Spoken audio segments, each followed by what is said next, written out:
ನಿಮ್ಮ ಮೊದಲಿಗೆ ಸಂಬಳ ಎಷ್ಟು ಸಿಗ್ತಾ ಇತ್ತಂತೆ ಈ ಒಂದು ಫೀಲ್ಡಲ್ಲಿ, ಈಗ ಸದ್ಯ ಎಷ್ಟು ನಿಮ್ಮದು? ಆರ್ಕೆಸ್ಟ್ರಾಗೆ ಹೋಗ್ಬೇಕಾದ್ರೆ ₹100 ಒಂದು ಮದುವೆ ಕಾರ್ಯಕ್ರಮಕ್ಕೆ ಮತ್ತು ಪಬ್ಲಿಕ್ ಕಾರ್ಯಕ್ರಮಕ್ಕೆ ಹೋದಾಗ 150 ₹150 ಸಿಗೋದು.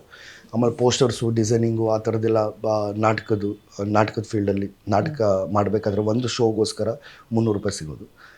ಈಗ ಬೇರೆ ಸರ್. Okay okay. ಈಗ ಬಿಗ್ ಬಾಸ್ಗೆ ಮೊದಲಿಗೆ ಹೋಗಿ ಮುಂಚಿತವಾಗಿ ಈಗೇನೋ ಮೊದಲೇ ಆಫರ್ ಬಂದಿತ್ತಾ, ಈಗ 10 ಸೀಸನ್ಗಳೆಲ್ಲ ಅಥವಾ ಈಗ ಬಂತಾ ಅಂತ?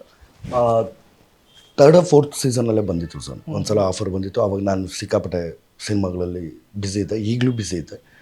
ಬಟ್ ಈಗ ಹೋಗಲೇಬೇಕು ಅಂತ ಅನಿಸ್ತು ಒಂದಷ್ಟು ವಿಚಾರಗಳಿಗೆ. ಆವಾಗ ಹೋಗ್ಬಾರ್ದು ಅಂತ ಅನಿಸಿತ್ತು. ಓಕೆ. ಕೆಲ ಸಂದರ್ಶಕರನ್ನ ನೋಡ್ತಾ ಇದ್ದೆ ನಿಮ್ಮ ರಂಗಭೂಮಿ ಕಲಾವಿದರಲ್ಲಿದ್ದಾಗ ತುಂಬ ಡೈಲಾಗ್ಸ್ಗಳನ್ನ ಚೆನ್ನಾಗಿ ಹೇಳ್ತಾ ಇದ್ರಿ. ಹಾಗಾಗಿ ಒಂದು ಯಾವ್ದಾದ್ರು ಡೈಲಾಗ್ ಹೇಳ್ಬೋದು ಚೆನ್ನಾಗಿ? ನಮ್ಮ ವೀಕ್ಷಕರು ಸ್ಟನ್ ಆಗ್ಬೇಕು ನಿಮ್ಮ ಡೈಲಾಗ್ ಕೇಳಿ ಆ ರೀತಿಯಾಗಿ. ಕನ್ನಡದ ವೀರರೆಂದರೆ ನಿನ್ನಂತಹ ತ್ರಾಣವಿಲ್ಲದವರೆಂದು ತಿಳಿದೆಯಾ? ಧೈರ್ಯದಿಂದ ಯುದ್ಧ ಮಾಡಲು ಸಾಧ್ಯವಾಗದೆ ನಮ್ಮಲ್ಲಿಯೇ ಕಲ್ಮಶಗಳನ್ನು ತಂದೊಡ್ಡಿ ಅಪಾರದ ನೆಪ ಮಾಡಿಕೊಂಡು ಬಂದು ಕೋಗಿಲೆಗಳ ಗುಂಪಿಗೆ ಕಾಗೆಗಳಂತೆ ಬಂದು ಸೇರಿಕೊಂಡಿರುವ ನೀವೊಬ್ಬ ಮನುಷ್ಯರೇ. ಇನ್ನೊಮ್ಮೆ ಕರ್ನಾಟಕಕ್ಕೆ ಅವಲೇಣವಾಗುವಂಥ ಮಾತುಗಳನ್ನು ಮಾತನಾಡಿದ ಪಕ್ಷದಲ್ಲಿ ನಿನ್ನ ನಾಲಿಗೆಯನ್ನು ಸಿಗಿದು ಬಿಟ್ಟನು. ಎಚ್ಚರಿಕೆ. ಮತ್ತಷ್ಟು ವೈವಿಧ್ಯಮಯ ವಿಷಯಗಳಿಗಾಗಿ ನೋಡ್ತಾ ಇರಿ ವಿಶ್ವವಾಣಿ. ನಮಸ್ಕಾರ.